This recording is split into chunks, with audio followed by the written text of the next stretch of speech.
Why no country has conquered Iran? For thousands of years, empires have risen with ambition and fallen in defeat. The Greeks conquered Egypt, the Mongols swept across Asia, the British Empire stretched across continents. But one nation, sitting at the crossroads of civilization, has defied conquerors time and again. A country so strategically placed, so geographically complex, and so fiercely united, that no power on earth has ever fully subdued it. That country is Iran.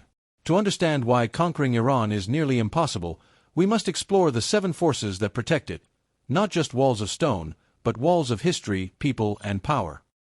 1. A land shaped like a fortress. Iran's geography is one of nature's greatest defenses. Stretching over 1.65 million square kilometers, Iran is a land bigger than France, Germany, the UK, and Italy combined. It is surrounded by formidable barriers. To the west, the Zagros Mountains, steep and jagged, form a natural wall that stretches nearly the entire border with Iraq. To the north, the Alborz Mountains rise high, crowned by Mount Damavand, the tallest peak in the Middle East. In the center, the land becomes a harsh furnace, vast deserts like Dasht-e Kavr and Dasht-e Lut, where temperatures soar beyond human endurance. Any invading army would struggle to move supplies through this brutal terrain. Tanks would sink in sand, convoys would burn under the desert sun, and communication lines would stretch thin and vulnerable. Iran's landscape doesn't welcome invaders, it devours them. And on the southern coast lies Iran's greatest strategic weapon, the Strait of Hormuz, a narrow waterway through which nearly 20% of the world's oil supply flows every day. If war ever broke out, Iran could shut that passage within hours, paralyzing the global economy and sending energy prices skyrocketing. In simple terms, Iran's geography alone is a nightmare for any army foolish enough to invade. 2.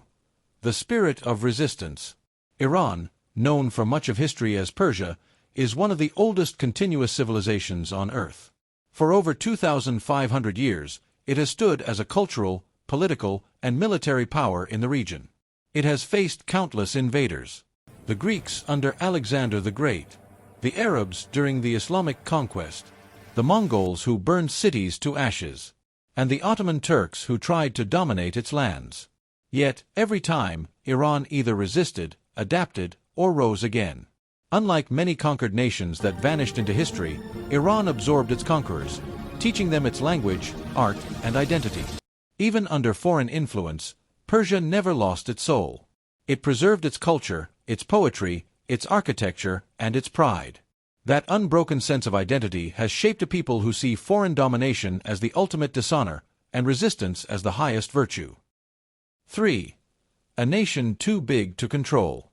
Iran isn't just vast in land, it's vast in population. With more than 85 million citizens, it's one of the most populous countries in the Middle East. From the bustling streets of Tehran to the historic cities of Isfahan and Shiraz, from the Kurdish mountains to the Baluchi deserts, Iran is a patchwork of ethnicities and cultures bound by one identity, Iranian. Even if a foreign power somehow invaded the country, holding it would be a nightmare. Every city would be a battlefield, every mountain a stronghold, and every family a potential resistance cell. History has proven this again and again. Foreign powers may bomb or occupy Iran temporarily, but they can never truly control it. Because the cost of controlling such a proud, massive, and defiant population would drain even the strongest empire into collapse. 4. A military built for asymmetric warfare. Iran's military isn't designed to conquer others, it's designed to make conquest impossible. The Islamic Revolutionary Guard Corps, or IRGC, is more than just an army.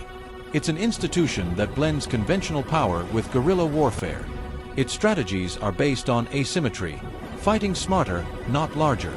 They train militias, build underground bunkers, and operate drones and missiles that can strike far beyond Iran's borders. Iran has thousands of ballistic missiles capable of targeting enemy bases across the Middle East. It also develops advanced drones that have already proven effective in conflicts from Syria to Ukraine. And its navy, though small, controls the narrow waters of the Persian Gulf. Here, Iranian fast attack boats, submarines, and sea mines can turn the sea into a death trap for larger navies. An invader wouldn't just face an army, they'd face a nation prepared for total, multi-front resistance. 5. Iran's shadow across the region. Iran's reach extends far beyond its borders. Over the past 4 decades, it has built a powerful network of alliances and militias across the Middle East, known collectively as the Axis of Resistance.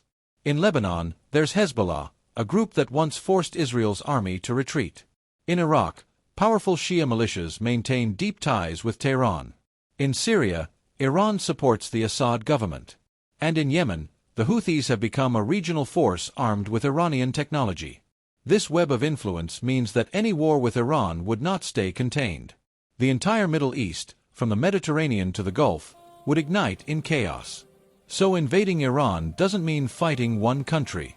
It means fighting a network, a coordinated, ideological, and well-armed alliance that could strike back anywhere, anytime. 6. One people under threat. Iran is a complex country, diverse in politics, religion, and opinion. There are disagreements between reformists and conservatives, urban and rural, secular and religious. But there is one thing that unites them all: foreign invasion. History has shown that nothing brings Iranians together faster than an external enemy. During the 1980s Iran-Iraq War, when Saddam Hussein's forces invaded, the nation united overnight. Men, women, and children volunteered in millions. That war lasted 8 long years, and despite chemical attacks, economic sanctions, and immense losses, Iran never surrendered. This unity, fueled by nationalism and Shia religious conviction, would once again transform any invasion into a nationwide resistance movement. 7. The global chain reaction. Iran is not just another Middle Eastern country, it's the nerve center of global energy routes. Pipelines, tankers, and trade routes all cross or depend on its stability. A war there could cripple the world economy overnight. Oil prices would skyrocket. Trade would halt. Millions could face shortages worldwide. And geopolitically, Iran's fall wouldn't go unanswered. Both Russia and China see Iran as a strategic ally against Western influence. Any attempt to conquer Iran could pull the world's great powers into direct conflict, potentially triggering a global war. In today's world, such a scenario isn't just dangerous, it's catastrophic. In conclusion, Iran's strength doesn't come from its weapons alone. It comes from its geography, carved by mountains and deserts.